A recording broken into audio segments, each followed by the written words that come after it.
What's going on, everybody? Jason, as usual, joined by my guy Akash, Mr. 10K on Twitter. Akash, are you getting close to 11? Is that where we're at now? I think we passed 11. We're getting close to 12, I think. Yeah, but appreciate you for having me. Nah, this is a big look for me to have Mr. 11K Akash. Not everybody can get. This is a big get, honestly. It's not easy to get Akash or book him or anything like that. So it's honestly not like that. Jason, just shoot me a text anytime. I'm here. Yeah. Well, the text gets left on red for a little while, and then you get back. Akash is a busy man. So look, I wish this stream was under better circumstances, considering all the news that we had come out today. So let's just get right into it, honestly. All right. Unfortunately, we woke up to the news this morning of Tarvarius Moore and Justin Skule, both seasons done. Skule tore his ACL, and Moore tore his Achilles. Was this in the same practice, Akash? Do you know? Is that something that's out there, or? I think so, right? So these both happened on Monday.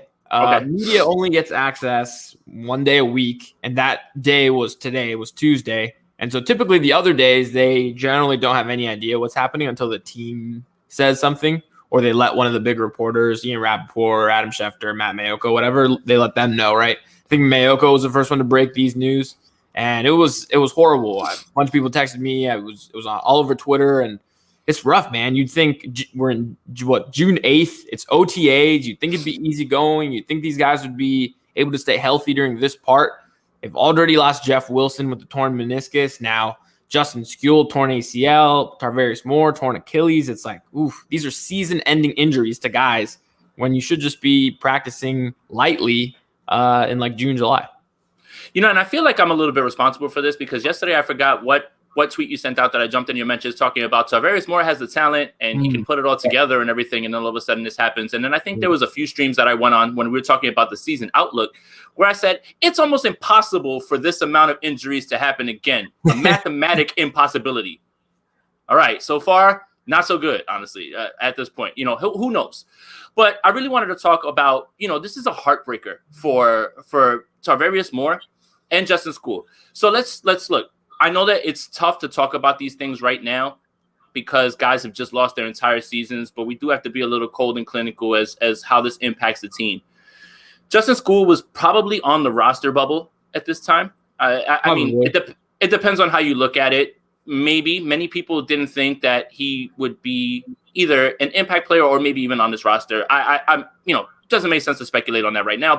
And then Tarvarius Moore is in a contract year. I think that's the one that really bothers me the most, more than anything, because he really had a chance if somebody goes down or he gets more playing time to really boost his stock. And I'm always pro player. I always want them to go get the bag wherever it is.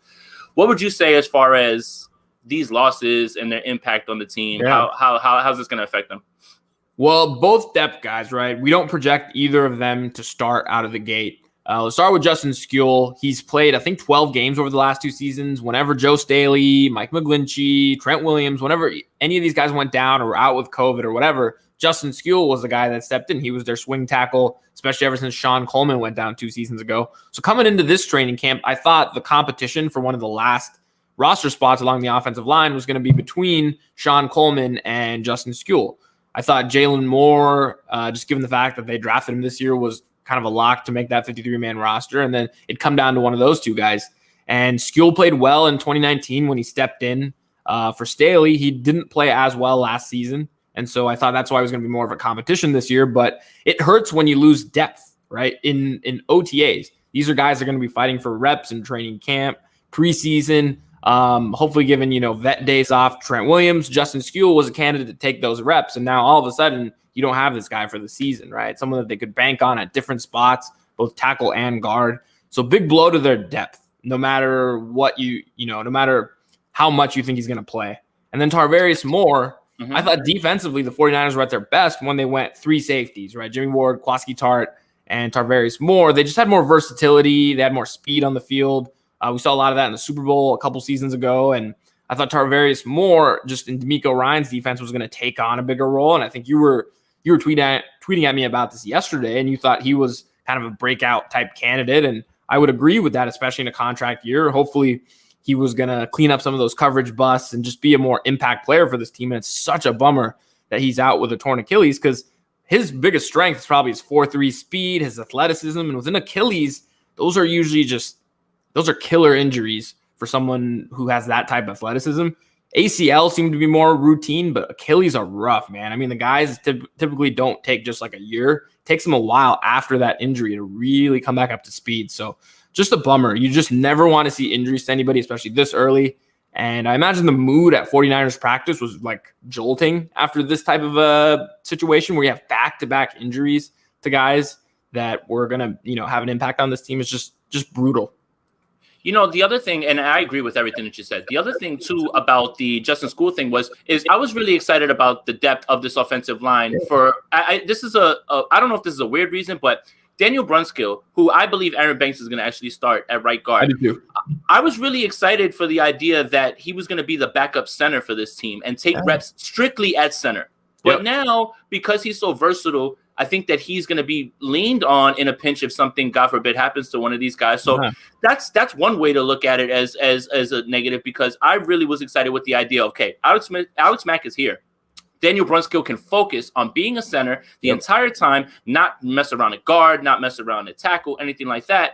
Now, in a pinch, he's going to probably be leaned on at this point. Sean Coleman hasn't played since, what was it, 2017, 18, something like that. He hasn't played in a while. We haven't seen him on the field. Have no idea what he looks like, how he is athletically. It's hard to just slot him in as the swing tackle, right? And that's what I mean. So I think I kind of saw a lot of chatter of just, Sean Coleman's there. Okay, but do you know that that's going to be the move? And for I guess what it's worth, Justin Skule really only struggled, it seemed like, against the Green Bay Packers. Yep. Only any time that he faced the Packers, it seemed like those were games where Justin Skule's flaws were heightened. Other than that, he was fine. That's the best way I can put it. He was a 6th-round pick, so not a lot invested there or anything like that. I hate to be so cold when somebody just tore his ACL and things like that, but we human side of the game.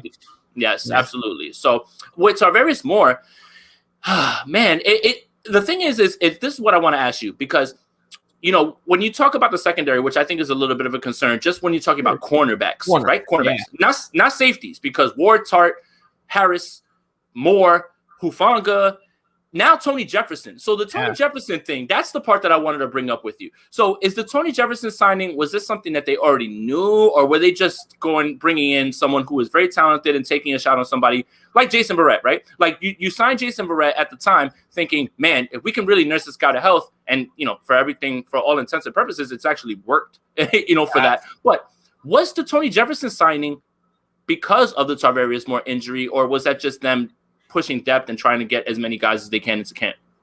Yeah, I don't think it was related. I think Josina Anderson reported, it was like 2 months ago, that Tony Jefferson was going to take a visit with the 49ers. I heard whispers that Tony Jefferson was actually going to be signed, and yet it just never happened. So I was like, maybe it just isn't materializing. And then all of a sudden, boom, maybe he was just kind of waiting in the wings, and then this injury happens, and the Niners think, okay, we can slot Tony Jefferson into this Tarvarius Moore role. Tony Jefferson, both with Arizona and Baltimore, I thought he was a pretty good safety, especially between like 2017 and 19 when he was in Baltimore. More of like a physical, smaller safety, but I think he can slot right into, just additional depth behind Jimmy Ward and Kwaski Tart. I think those two guys who start at safety, you and I would agree that they're highly underrated. But the one thing with them is they just haven't been able to stay on the field for 16, 17 games. And when, we don't predict injuries or anything like that, but if that were to happen, now you have a veteran guy in Tony Jefferson who I think could just slot in and be able to play at safety.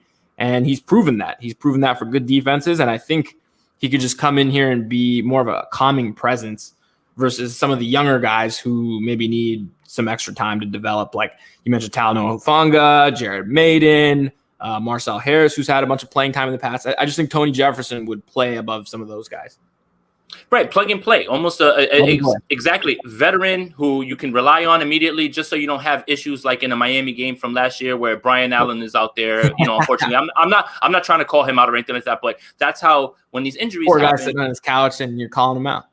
But the poor guy is also a guy who is a special teamer, and they're just like, man, you're out there, get out there. Even in your heart of hearts, you have to kind of feel like, okay, this is a raw deal that he got, honestly. Yes. So here's my thing is really with the Tarvarius Moore thing, and this franchise really in this draft when they were drafting people, it was for depth. And you heard Kyle Shanahan right after the draft talk about you can't be caught in the same situation that you were from last year. And that's why you draft Hufanga, you draft, all those guys that you want to, have there. But you got to feel bad for Tarvarius Moore because in the way that I looked at it, the guy has all of the tools, right? And you said that closing speed. And you saw in the New England game last year, Tarvarius Moore was allowed to roam the box because he has speed to get back. Yeah. He has speed to close and get to tacklers. But the coverage busts. And I think it was more evident in the Buffalo game more than anything. Exactly. Yep. That was the game. Right. Where he just, I don't know what it was, what was going on, what was the communication, but he just seemed to not be in the right spot. And that's just from my untrained football eye. And I would imagine that somebody who really understands the coverage schemes and everything else would be able to point out much more. But it really was evident when you watch that game and you watch the tape going back. So, I mean, with everything that's considered as far as safeties, I think the 49ers are well equipped to deal with this injury. It's just I worry that, like you said, Achilles injuries aren't something that you just bounce back from, and especially somebody who relies on his speed. Right. That's the portion that, with Richard Sherman, if that happens to him, he's smart enough and he's savvy enough to do what he does and still be productive. When you're relying on speed a lot, that's the part that I get scared of with Tarvarius Moore, and it just sucks that it comes on a contract year because who knows? But hey, let's shine some bright on this. He could come back for nothing. He could find his way on another team where somebody takes a chance on the athleticism. So let's see how it plays out real quick. Yeah, I wanted to ask you. So before we get into talking about, because another hot topic was the strength and conditioning coaches, which we'll get to in a second. But do you think that any of these injuries correlate with the way Kyle Shanahan runs practices, maybe the way that they're pushing guys, even on June 8th in OTAs? Is there any correlation to that, do you believe? Yeah, I wouldn't pretend to know the first thing about how practices should be run, what strength and conditioning coaches are taught to do, how these players are, prepared both physically, nutrition wise, mentally, all that kind of stuff. Won't pretend to know, but it's just, there has to be some correlation, right? I mean, the number of injuries that this team has had. Here you go. No, he says no. I believe him. Quick answer. You'd think, right? Eventually, the bad luck or the injury luck just can't be used as an excuse, especially when they're non-contact injuries. I get football, violent sport, physical sport. You get an injury like Nick Bosa where he gets rolled up by a player, he gets hurt. Okay, I understand that. Or Jimmy Garoppolo with the ankle last season. That I get. It happens in the sport. When you think it's non-contact injury during practice, it's Jesus, what are we doing, right? And the goal, especially with OTAs and training camps, just get your team healthy to the season so that you have a full squad, right? You don't want to go into the season already wounded, which it feels like with some of these injuries that they've had, even if those guys aren't going to be slotted in as starters. So I just have to imagine there's a correlation. I tweeted this out earlier, but the adjusted games lost, which is a metric that Football Outsiders does. They take into account how many players miss games, and they adjust that for position and how much they would play. And the 49ers, since 2014, basically since moving to Levi's, they've ranked in the bottom 10 of that stat for the last 8 years running. So it might not just be a Kyle Shanahan thing. I don't know what it is, but they've got to figure it out because eventually the injury excuse that we've given Kyle Shanahan a pass for in the past is going to run out because eventually you just got to the results got to deliver. You got to win games despite, guys going down. It's funny because the Jeff Wilson injury sounds so freaky. The man literally, I literally showed my father today. I was out to lunch with him and he asked me what's going on? And I was like, well, you want to see how Jeff Wilson tore his meniscus? I stood up, I turned to my left and I was like, okay, my meniscus is gone. That's freaky. That has nothing to do with the way you're doing anything in practice. So a little bit of it is bad luck, but I think you're absolutely right too. At what point, right? At what point do the excuses start to run out? At what point do people start to get tired of those things? Not me. I'm just saying this is the chatter that I've seen around. These are the things that are talked about. And it's only going to get louder if things continue to progress in this way with these injuries, especially how freaky they are at this point. What's the correlation between it? What's happening? Is it and it leads right into that. But before we do that, let's just take this donation real quick. 49ers First Takes, thank you for your donation. Great job, Jason. Always a great listen. Love to have you on my channel. I think my followers will love you. Absolutely, man. Let's make it happen. Hit me up and we'll get it done real quick. So he's a great listen. Honestly, so Let's get to that, honestly. So the next thing, once people see these injuries start to pile up, you automatically have to figure out who to blame. Some people have blamed what you've talked about. Is it the curse of Levi's? Is it the curse of their practice field? Is it Kyle Shanahan pushing them so much? But the strength and conditioning coaches, I believe that this needs to be discussed, and I'll tell you why. If it wasn't an issue, the 49ers wouldn't have gotten rid of basically everybody and clean house. Because remember, I don't know if it was last year or the year before, and you can correct me, Akash. Did they bring in some hockey team coaches? They did. Right. I think it was after the 2018 season. Yeah. Right. Okay. I don't know what the science is behind any of that, and I'm not going to pretend to know, so I'm not going to speculate on that. But this still needs to be discussed. What's going on with these strength and conditioning coaches? Can they stop ACLs from tearing? Can they stop Achilles from popping? Can they stop meniscus from being torn? Yeah. I see. That's the thing that I think that is lost when people want to go ahead and blame them. Do you know how to fix those things, or is it even possible to stop those things from happening? So I'll ask you: do they deserve some of the blame for any of this? Yeah. So Kyle Shanahan and John Lynch, just based on their actions, they thought the previous training staff was to blame for some of the injuries, and hence why they fired every single one of them and hired a new strength and conditioning staff, and that hasn't necessarily helped, right? And it's not only the season-ending injuries like the Achilles, the ACLs.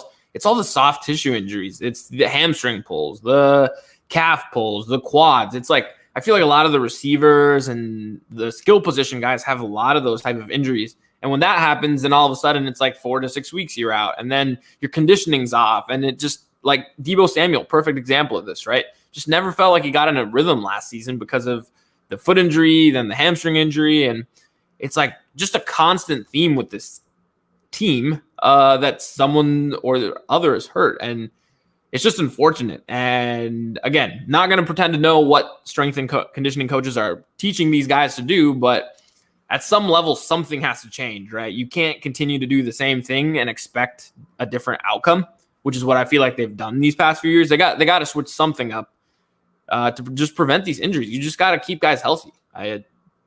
It's like just that simple. Honestly, I feel like so many of these things are just freaky. Again, the Jeff Wilson thing, I don't know what a strength and conditioning coach could do to that happening. And it's just, I know that people have questions, but again, I have no problem telling you I don't know what they should be doing. But that's the thing. Yeah. It's you can't proclaim that it's one thing or the other if you don't know what really needs to change or what can be done. Yeah. So I think it's really easy to point to that, but I think that you're absolutely right. And that's kind of what I was getting at.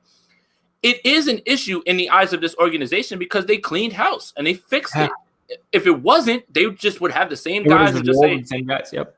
Exactly. So it's definitely on the mind of the organization. And when you hear John Lynch and Kyle Shanahan speak, when they spoke after the draft, they talked about depth, these injuries. This can't happen. We can't have what happened last year. Those were their words. So this is clearly something that's on the mind of the front office and this organization. What would you say to fans that are saying, oh, my God, and I labeled this, here we go again. Well, what would you say to fans that are looking at this like, here we go again with these injuries, and it's only June 8th? What would you say to them? Pray to all the injury gods. Do a prayer. Just do what you got to do, because just injuries are just out of your control, right? And we talk about, especially as a fan, you have zero control over that. And you're just hoping your guys stay healthy. And especially with this team, I feel like in the past, you never think about, like going into a game, like I hope everyone stays healthy. But ever since last season, that's been something that's just constantly on my mind, where you go into a game and you're like, please, when we get to Monday, Kyle Shanahan, keep that injury report as small as possible. Because last season, it was a mile long always. And so my advice, pray to all the injury gods. I think last season, like going into this offseason, a lot of fans were like, injury luck, it was horrible last season. Like, injury gods are going to like shine on us. It's going to be great this year. And like, it's been like 3 weeks of OTAs. And I want to say the 49ers have had the most injuries already, like serious, like season ending injuries. Because even Jeff Wilson, I think it's like a 4 to 6 month injury with the torn meniscus. So he's going to be out for at least the early part of the season, and he'll join the running back crew sometime mid-season. But just brutal. Yeah, it's funny. And I wanted to make sure that I talked about that. So Crocker was on 49er First Take channel, and he was saying how it could be the strength and conditioning staff that are training these guys with their muscle groups and everything as well too. So I'll say this: on June 8th, calm down a little bit, just a little bit. This might be a little bit of an overreaction to say that, oh my God, here we go again. But hey, I could be absolutely wrong. So yeah, who knows? But you know what I think a lot of people forget?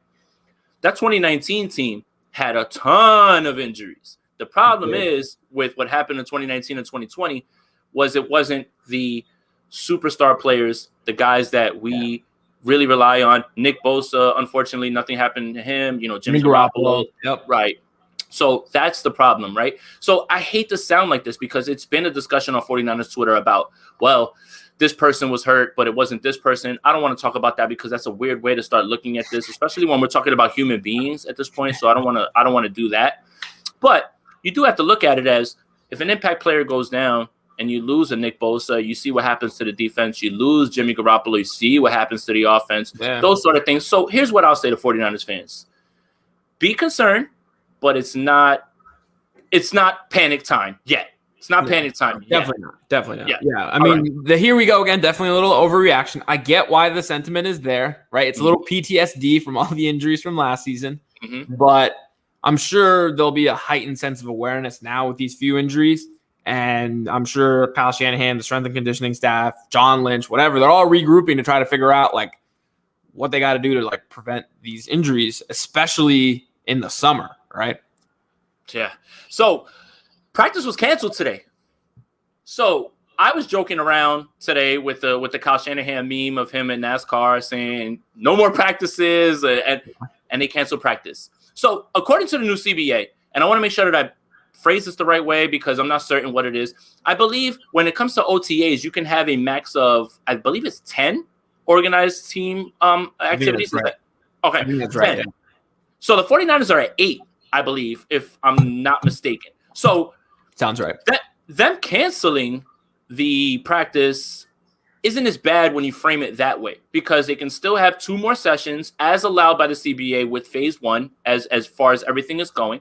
So you could look at it in the way that says, okay, they've already had 8 of the 10 practices. They canceled 1. Or you could look at it on the other side and say, okay, this team is super concerned with these injuries and they don't even want people on the field anymore. Akash, what's your take on that?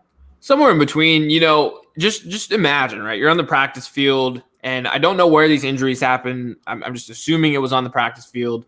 I don't know, like, who got hurt when, anything like that. But if you're just a role player, a rotational player, a depth piece on this team, and you see 2 guys go down in organized team activities, these are optional. You don't have to show up. It's like totally up to you. Right. And you see these guys go down and get hurt and potentially, affect contract status, affect their future in the NFL, like all those things, those thoughts start to go through your own head, right? I was listening to somebody else, and imagine if you're Fred Warner, right? You're a couple months out from signing a massive contract extension. You see 2 of your guys go down, and you're like, "Oh shit!" Right? Like, I just got to make it. I just got to make it through these 2 months, get to that contract extension, try to stay as healthy as possible, right? And like, I'm sure a lot of that sentiment was passed around, and I'm sure it was a very like somber mood with the team. I'd imagine after 2 injuries. And I'm sure they stopped practice immediately after the second one. They said, okay, let's just call it here. Let's call it a day. And I'm sure Kyle Shanahan just wanted a chiller day, maybe just something to switch up the vibe of the team. I don't know what they did. Maybe they went like team bowling. Building. Yeah, bowling, zip lining, some type of team building activity that we would do like in corporate world. But yeah, just something to get their minds off the injury, not practice. And just like switch up the morale of the team, I would imagine is the thought. I don't think it was like, we can't get anyone else hurt because they're going to have practice tomorrow. So, yeah. And Kyle Shanahan and Mike McDaniel are supposed to speak. Kyle Shanahan originally wasn't supposed to speak with the media, but there's no way he's going to let Mike McDaniel get up there and get questions about injuries and things like that for his first press conference. So Kyle Shanahan up in there, and the first offensive coordinator that Kyle's had since he's been here too. Yeah. So you don't want to throw him to the wolves right now. Nope. So Kyle's gonna take those questions. I'm interested to see how tough those questions are. If we really get to hear about what goes on in practice, like why are we having these injuries? Like what's the situation? Like what can we change? Things like that. And I'm interested to see how Kyle approaches it, and then hopefully Mike McDaniel just doesn't have to deal with those questions. But yeah, I just imagine it was like just change the morale of the team a little bit, have a more upbeat day, and not worry about so much of the stuff on the field. Absolutely. So, I mean, honestly, it's just – so here's a question that I want to ask you. Kyle Shanahan, you kind of touched on it before. Only Shans, that's what we do over here on this Only side. Shans. But Kyle Shanahan does have that. It almost feels like a tent over him while it rains. Okay, his record isn't glowing, but everybody points to two things as to why that happens: injuries, and he doesn't have his guy. Quarterback, yeah. Quarterback. Okay. You kind of touched on it. When does that start to run out? Not for me, because it doesn't run out for me, honestly. There's nothing that he can do in my eyes, unless I'm missing something, that can stop all these injuries from happening. But when does this start to happen where the voices get louder about Kyle Shanahan's record? They've got one successful season under the belt. What are your thoughts on that, actually? Yeah, so the Super Bowl run is vital to Kyle Shanahan because I feel like the other three losing seasons, you can talk, some context into all those seasons, right? Injury to quarterback in one, a ton of injuries in the other. It was a miracle that they went 6-10 with the team that they had last season. And then in 2017, just new team, complete rebuild, whatever.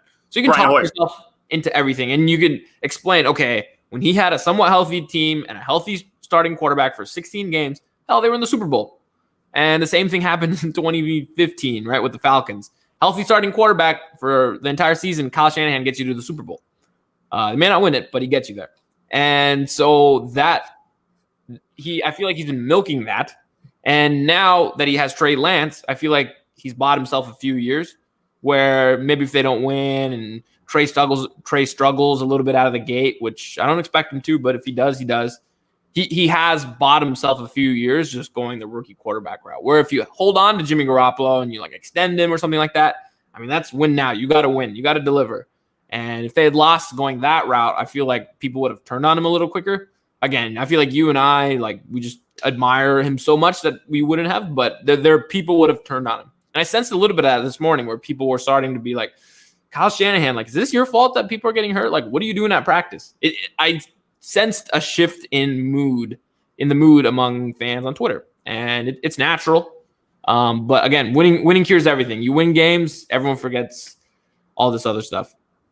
I felt the same thing that you felt because people are already speculating on all those things and they're already saying all those things, honestly. So, I mean, again, like I said, that's not my belief. I know what I'm reading and I know what people are saying, so that's why it needs to be discussed. I don't believe that that's true, but this is a results business. This is an absolute results business. I don't think that Kyle Shanahan is going anywhere because of how this organization views him internally. Jed York and his family, his parents, they're not letting Kyle walk right now. If it is one person that's probably untouchable in this organization, it's Kyle Shanahan, yeah. Absolutely. I even saw people asking, okay, can we go back to Mike Shanahan days and check out how many people were injured during that time? And not bad. That's not bad because you have to remember that Kyle's probably taking a lot from Mike. And I thought I saw a tweet come across today that said Mike Shanahan was going to be at the press conference. I was like, oh, what? I was like, oh, he's our OC too now. That's what we're no, but I know that was a joke. Honestly, I know that was a typo from Lombardi. I'm not trying to be funny. I was going to say, so fans really pride themselves about the 49ers being a physical team, and they love that, right? They're this hard hitting, tough nose, cold weather, they will kick your ass type team. Yeah, but that stuff comes from how they practice, right? It comes from how the culture of the team is developed. That stuff you don't you're not soft during practice and then naturally game day you flip a switch. Mm-hmm. So that's, again, part of me believes there's such a physical team on the field, on Sundays, that stuff gets developed during the week and wear and tear and you're getting just more injuries. So it's like a trade-off, right? Would you rather have this healthier, slightly less physical team maybe, and maybe you don't work them as hard during the week? Because remember, Chase Claypool said this last season, 49ers were a team that wore pads on Thursday, and he was like, whoa, that we do not do that. And a lot of teams around the NFL don't do that. And I feel like that was kind of swept under the rug, excuse me. When that's Chris Finke that told him, right? Yeah. Chris Finke, because he went to Notre Dame. Right. And that's a good way to look. Didn't he get cut? I feel like right after the Claypool, the week after, and I was like, oh, I think that's suspicious. Yeah. Kyle Shanahan holds grudges, big time.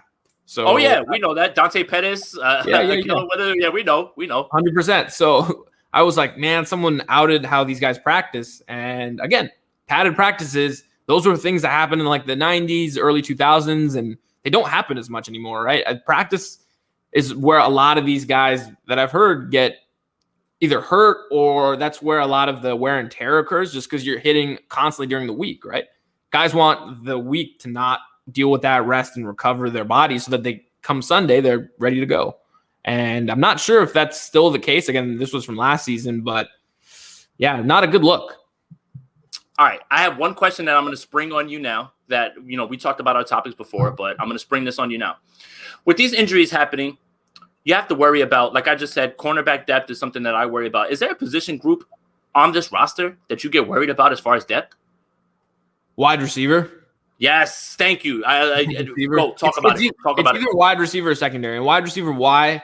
So you got Brandon Ayuk, you got Deebo Samuel, and I talked about this on my podcast a few weeks ago. I feel like fans especially overrate Deebo Samuel just a tad bit. I think he's a good player. I think he's great after the catch.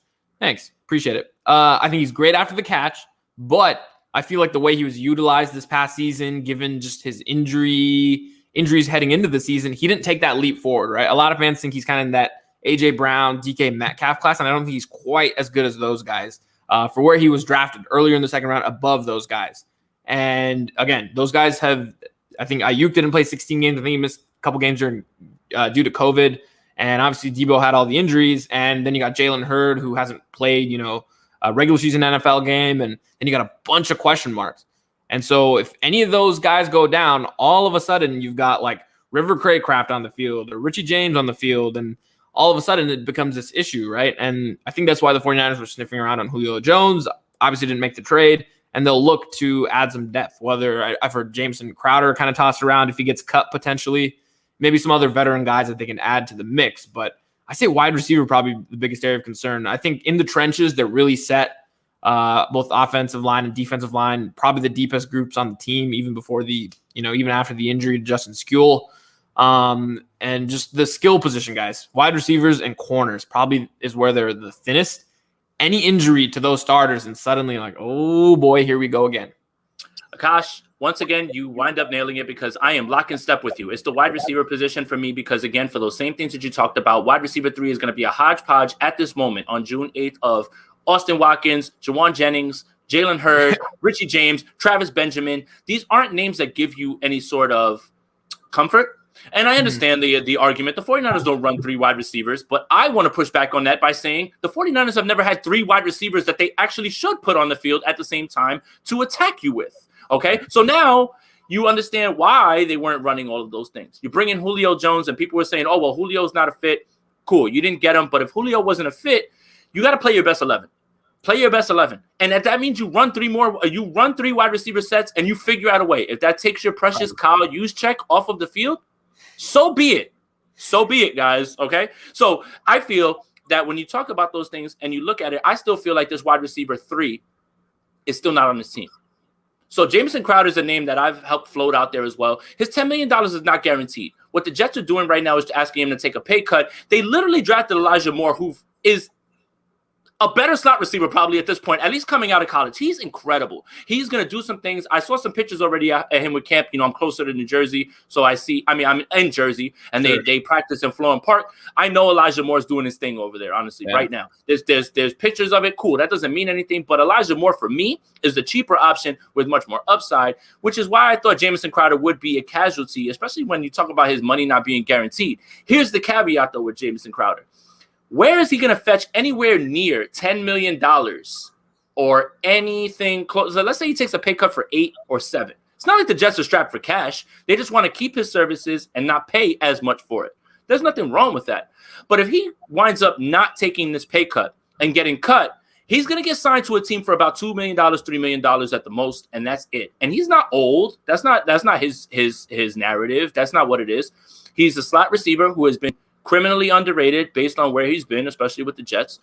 Golden Tate is still out there as well. Fits the scheme because he's a willing blocker, hates Jalen Ramsey. I'm going to keep bringing that up. That means if he wants to see Jalen Ramsey, he'll see him twice a year. He can do that.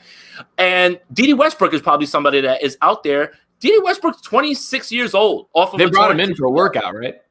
Did they? I hope so. Oh, well, I remember that they were saying that there was initial preliminary discussions. I don't think you really need to bring. I thought there was a connection there. Yeah, I don't think you need to bring D.D. Westbrook in for a workout. I think you kind of know where he is, especially at his age. And he was touted out of college. So I still maintain the idea that there's a wide receiver 3 that is going to be on this team, but he's just not there yet. When quarterback, we have to pray to the football gods, the injury gods, that Jason Verrett's last season is the rule now and not the exception based on his career. And honestly, he's fed up. If you listen to his press conference, he's fed up. He doesn't want to hear anything about injuries anymore. I'm healthy. Don't talk about it anymore. It doesn't matter. Good. Absolutely. The problem is if, God forbid, he goes down, now you've got Emmanuel Mosley who's going to be stuck covering Devontae Adams, those type of guys. And no knock against him.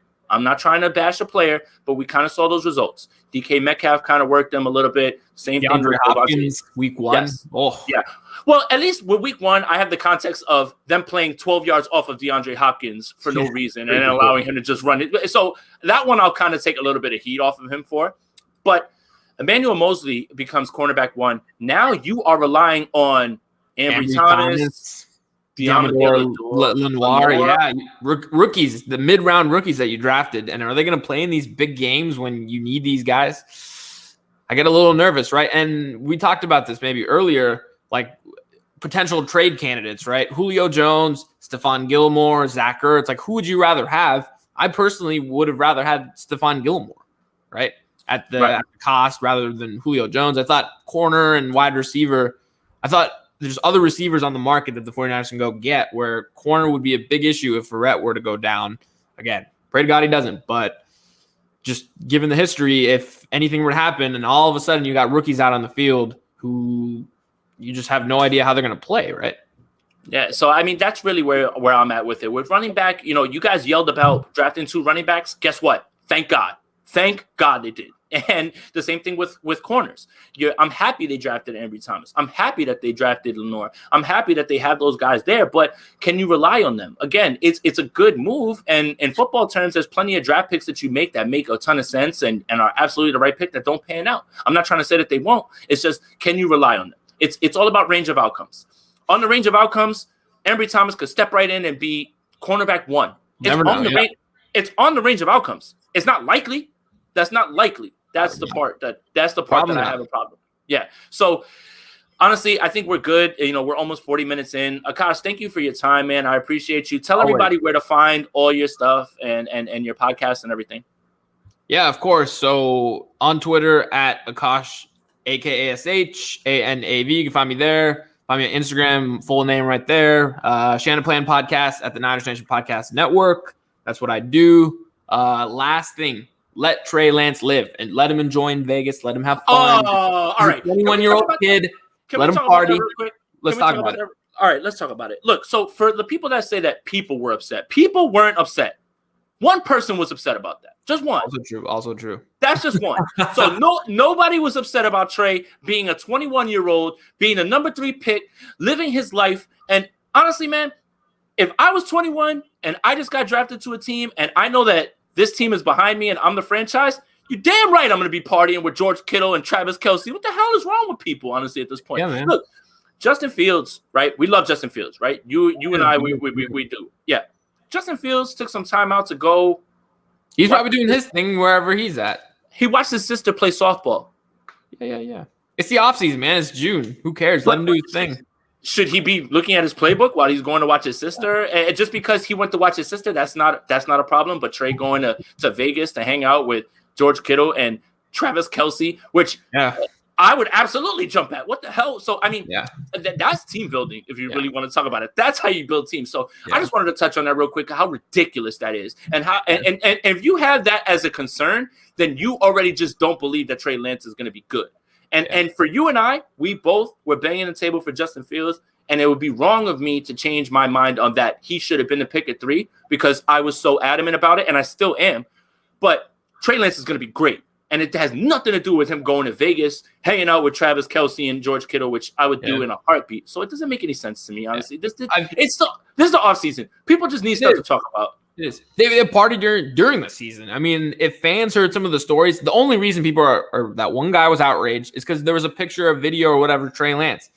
There's a lot of stuff that goes on where you don't see the pictures, you don't see the videos. If you heard the stories about what shit goes on during the season, people would freak out. I mean, these guys are 20-somethings, make a ton of money. They play in a high-pressure sport. Let them enjoy their lives. It's the stuff that we do in, our lives. So, again, they're also human beings. Let them have fun. Let Trey Lance live. Let him enjoy himself. I just did not get that dude's comment at all. What the other thing is, I'll say, and then that's it. We can just end it here. People have been locked up for how long? Yeah, exactly. So if you tell me to go to Vegas and I'm going to get a cabana to hang out with NFL stars, even if I am the number 3 pick, you're damn right I'm going there, and especially because he's in Santa Clara. What's that? A drive? Yeah. To Vegas, it's not even. It's like a 10-hour drive, but I'm sure he got charged probably 100%. Yeah. Trey Lance, Trey Sermon building a rapport, as rookies, future running back quarterback duo. Like, it's fantastic. Let those guys building a bond in the offseason, that stuff translates on the field, come Sunday. It's June 8th. People need stuff to talk about. I found no issue with it. Akash, thank you, man, for joining me. I appreciate you taking some time out, man. I know that you're super busy as well, too. Make sure that you follow Akash on Twitter. Help him get to 12,000 because it really makes me feel good to have somebody with that many followers on my show. It's like, I get to talk with a 49ers insider. Oh, wait, Akash, are you part of the press? Is that something that people are trying to tell you, because you want to post a meme and stuff like that? People are like, man, you're definitely not press. No, you're not press, Akash. Tell them. Yeah, no. I just think people are too they see these old roles and they just box you into something. Like, you're either beat writer or you're not, or you're a blogger. And I just think in today's day and age with podcasters and YouTube people, there's people that are fans that enjoy the team that also can have professional takes and not just let your bias for the team, affect what you have to say every single time. And yeah, sometimes it's fun just to throw out memes and throw out jokes and all that kind of stuff. And some people just take it seriously, and it is what it is. It's just social media, no biggie. But Can I whisper real quick? It's okay to have fun. It's okay to have fun. It's okay to have fun. It's okay. It really is. So, well, we'll end it here. Thank you, guys. Make sure that you follow Akash. Make sure that you go check out the Shannon Plan Pod. Make sure that you go look at his work on Niners Nation. Thank you, guys, for joining. Tomorrow we'll be back with Sprint Right Option Podcast. So thank you guys for tuning in. Thank you for the donations. Thank you guys for the views. Make sure you drop a like, a subscribe as well, and hit that notification bell when new videos drop so you guys don't get left out. So for Akash, for Jason, we're out here.